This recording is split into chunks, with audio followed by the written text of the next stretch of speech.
السلام علیکم فیض بھائی، جو نماز چھوٹ گئی ہے اور یاد بھی نہیں فرض نماز، اس کا کیا کیسا پڑھیں گے؟ بھائی نے سوال کیا جو فرض نمازیں ان کی چھوٹ گئی اور ان کو یاد بھی نہ ہو تو ان نمازوں کا کیا ہوگا؟ تو دیکھیے، جو فرض نمازیں ہیں آپ کی جو چھوٹ گئے، آپ کو یاد نہ ہو تو اس کے لیے اللہ سے آپ توبہ کریں، جو یاد ہو اس کو پڑھ لیں۔ اس حال میں کچھ ہے، اتنی بھی نہیں کہ اب انسان نے 10 سال نمازیں نہیں پڑھا، 20 سال نہیں پڑھا اور اب یاد آ رہا، اتنے لمبے اس کے لیے تو کوئی قضا نہیں ہو سکتی۔ اس لیے کہ اس میں ایک مسئلہ جاننے کی ہمیں ضرورت ہے، جو نماز چھوٹ جاتی ہے اور جو نماز چھوڑ دی جاتی کا کیا فرق ہے؟ جو نماز چھوٹ جاتی ہے اس کی قضا ہوتی ہے، جو نماز چھوڑ دی جاتی ہے وہ فوت ہو جاتی ہے، وہ مر جاتی ہے۔ جیسے کہ میں عصر بھول گیا، عصر میں سو رہا تھا، نماز چھوٹ گئی تو اس کی قضا ہے۔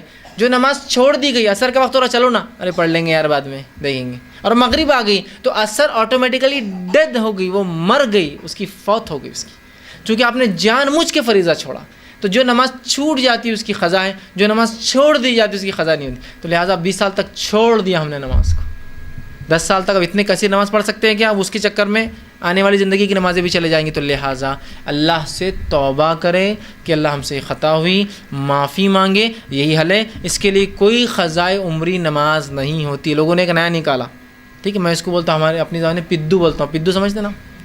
پدو کیا ہوتا ہے کہ ایک آدمی رہتا، وہ کوئی 2 بچے سمجھ کھیل رہا ہے، ایک بچہ کمزور ہے تو جو طاقتور ہے دوسرے کیا بولتا، تو کو 2 پدو، مطلب تو 2 بار آؤٹ ہونا، ایک بار کھیلنا آؤٹ ہوا تو کو ایک اور چانس ملے گا، پدو۔ تو ہم نے ایک پدو لگا دیا، کیا ہے کہ قضائے عمری پڑھ لو، بس یہ کہو کہ اللہ فجر کی 2 رکعت قضائے عمری، اور باندھ لیا رکعت، مطلب جتنی چھوٹی آج تک پوری کور، پھر ظہر کی 2-4 رکعت قضائے عمری۔ اس کا فائدہ کیا اٹھاتے لوگ معلوم ہے آپ کو؟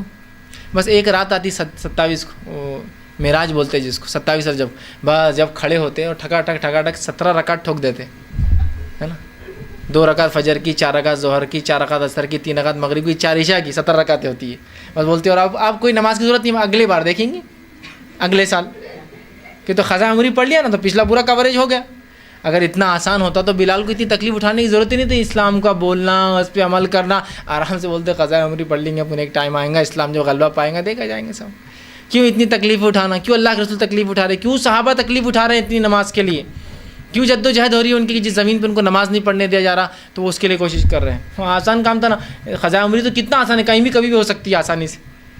تو یہ سب چور دروازے ہیں، راہ جو چھوٹ گئی آپ اس کو پڑھنے کی کوشش کیجیے یاد کر کے، جو چھوڑ دیے وہ فوت ہو گئی، یا لمبے عرصے تک یقین تو تھا لیکن پڑھا 30 سال تک نہیں پڑھا، آج شعور آیا تو اللہ سے سچی توبہ کرے، انشاءاللہ یہی اس کے لیے کافی ہے۔ اور کوشش کریں نفل نمازوں میں اضافہ کریں، چونکہ جامع ترمذی کی روایت ہے کہ جب انسان کی فرض نمازیں تولی جائیں گی اور کم ہوں گی تو اللہ کہیں گا دیکھو اسی کوئی نوافل ہے کیا، وہ اس سے پور کر دو۔ تو لہٰذا نوافل کا زیادہ اہتمام کریں تاکہ اگر کم ہو جائے تو یہ نوافل اس کو پر کر دے۔ لیکن اس کا تو نہیں کہا جا سکتا کہ پرانی نمازیں پوری پڑھیں۔ اور بہت سے لوگ بولتے ہیں اب ہر بار کیا کرنا، والے فجر کی نماز سے پہلے 2 رکعت پڑھ لینا، کیا بول کے پڑھنا؟ فجر کی پہلی چھٹی ہوئی، ظہر کی پہلی چھٹی ہوئی، ہاں تو مطلب ہر بار اب مغرب فجر کی 2 فرض نہیں 4 فرض پڑھنا اس نے، ظہر کی 4 نہیں 8 فرض پڑھنا اس نے، ہے نا؟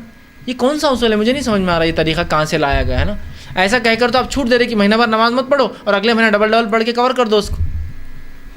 ایسا نہیں میرے بھائی، نماز کو اپنے وقتوں پر ہی پڑھنا ہے، مجبوری حالت الگ بات ہے، جو چھوٹ جائے اس کو کور ہو سکتی ہے، چھوڑ دی جائے تو نمازیں ختم ہو جاتی ہے۔